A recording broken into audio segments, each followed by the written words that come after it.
Bride সাজাতে যেতে দেরি হয়েছে বলে গিয়ে দেখি ব্রাইডকে অন্য মেকআপ আর্টিস্ট সাজাচ্ছে। কি ভয়ানক পরিস্থিতি ভাবো তো আরেকবার। Zia's bridal makeup and academy থেকে আমি জিয়া নিয়ে চলে এসেছি নতুন আরেকখানা ভিডিও। ডেটটা ছিল 18ই এপ্রিল, আর ভাইটাল আরেকখানা ডেট, আর আমার ছিল তিনটে ব্রাইড। লোকেশান একেবারেই কাছে ছিল না, বিশাল দূরত্বের লোকেশান ছিল। অ্যাকচুয়ালি ওকে মর্নিংয়েও আমি সাজিয়েছিলাম আমার এই ব্রাইডকে, আর ইভেন ওর রাতের মেকআপটাও আমার কাছেই বুক ছিল।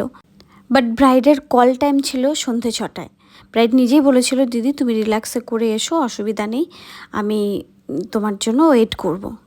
বাট ব্রাইড আমার এত ভালো ছিল যে সত্যি আমার জন্য ওয়েট করেছিল। আমি 1.5 ঘন্টা লেট ছিলাম, কারণ রাস্তায় এত বেশি জ্যাম ছিল আর ডিস্টেন্সটা অনেকটা বেশি ছিল।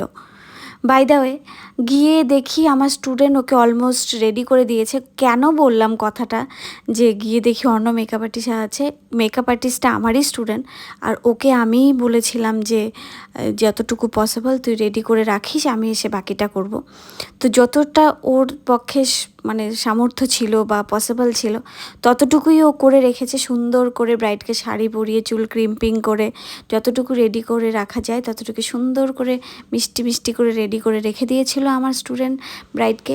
আমি গিয়ে চটপট মেকআপটা করি, কারণ ওকে আবার বসতে হতো, আর যেহেতু গরমের দিন সেক্ষেত্রে ওর কোনো অসুবিধা হয়নি। ওয়াটার রেসিস্ট্যান্ট বুকিং ছিল ওর, আর যতটা পারলাম ভীষণ মিষ্টি করে সাজানোর চেষ্টা করলাম। বাট আমার থেকে মনে হলো যে হেয়ারস্টাইলটা একটু অন্যরকম করলে মেবি একটুখানি বেশি ভালো লাগতো।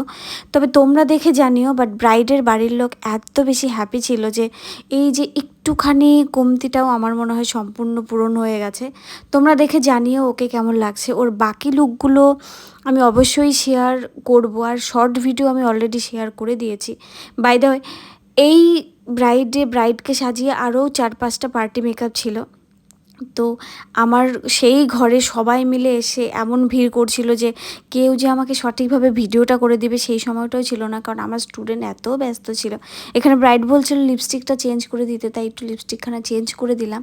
আর খুব সেটেল একখানা লুকও চেয়েছিল, সাথে চেয়েছিল ডট কলকাই দিলাম। আর হেয়ারস্টাইলটা সম্পূর্ণ ব্রাইডের ইচ্ছে ছিল। তো আমি বলেছিলাম তোমাকে একটু অন্যরকম করলে মেবি বেটার লাগতো। আমি জানি না কতটুকু বেটার লাগতো, বাট আমার মনে হচ্ছে একটুখানি বেটার লাগতো।